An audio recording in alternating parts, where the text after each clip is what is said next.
বলো তোমার সমস্যা কি, কোথায় থেকে এসেছো আর কি চাই বলো। কি বলবো বাবু, এখনকার বাচ্চারা যে দুষ্টু হইছে। আমাদের বাসায় আসে, আয়সা বসে আর বলে, দাদু তোমাকে একটা ধাঁধা জিজ্ঞাসা করি। তো আমি বললাম কি দাদা বলো। এখন এমন ধাঁধা ধরছে কি বলবো আর, পারলামও না, টাকাটা সব নিয়ে গেছে গা।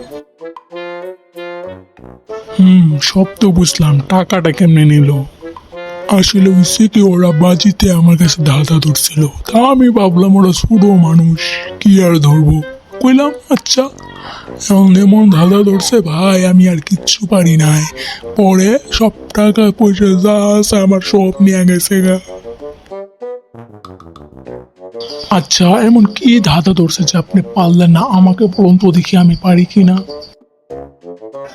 বাবু, ধাঁধাটা হলো, হাত আছে পানি, মাথা তিটার কাটা, আস্ত মানুষ গেলে খায়, বুক তার ফাটা। এটা আবার কিরকম ধাঁধা, তা আপনি উত্তর কি দিলেন? ধাঁধাটি শুনে আমার মনে হলো যে এটা কোনো রাক্ষস, তাই আমি উত্তরটি রাক্ষস দিলাম। আমারও তো মনে হচ্ছে রাক্ষসটাই হবে সঠিক উত্তর, তাহলে হলো না কেন? প্রথমে আমিও ভাবলাম যে উত্তরটা হলো না কেন। পরে তারা যখন ধাঁধার উত্তরটি দিল, তখন আমি বুঝলাম যে কেন হলো না। মানে ধাঁধার উত্তরটা কি?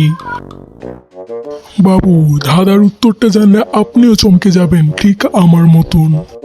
ধাঁধার উত্তরটি হল শার্ট কিংবা টি শার্ট। মানে শার্ট কিংবা টি শার্ট কিভাবে হয়? আমার তো মনে হচ্ছে রাক্ষসী হবে। দাঁড়ান, আপনারে বুঝাইতেছি আমি। ওরা আমাকে ঠিক যেভাবে বুঝালো, বললো হাত আছে পানি, মাথাটি তার কাটা, আস্ত মানুষ গেলে খায়, বুক তার ফাটা।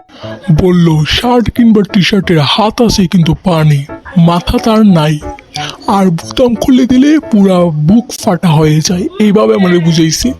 এখন তো এইগুলো শুনে মনে হচ্ছে যে এই উত্তরটাই সঠিক, শার্ট। এত সহজ উত্তরটা তুমি দিতে পারলে না। বাবু, ছোট মুখে একটা বড় কথা বলে ফেলতেছি, উত্তরটা কিন্তু আপনিও দিতে পারেন নাই।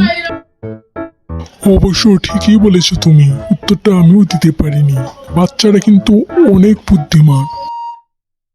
হ্যাঁ বাবু, এখনকার বাচ্চারা অনেক বুদ্ধিমান, আগের তুলনায় 10 গুণ বেশি।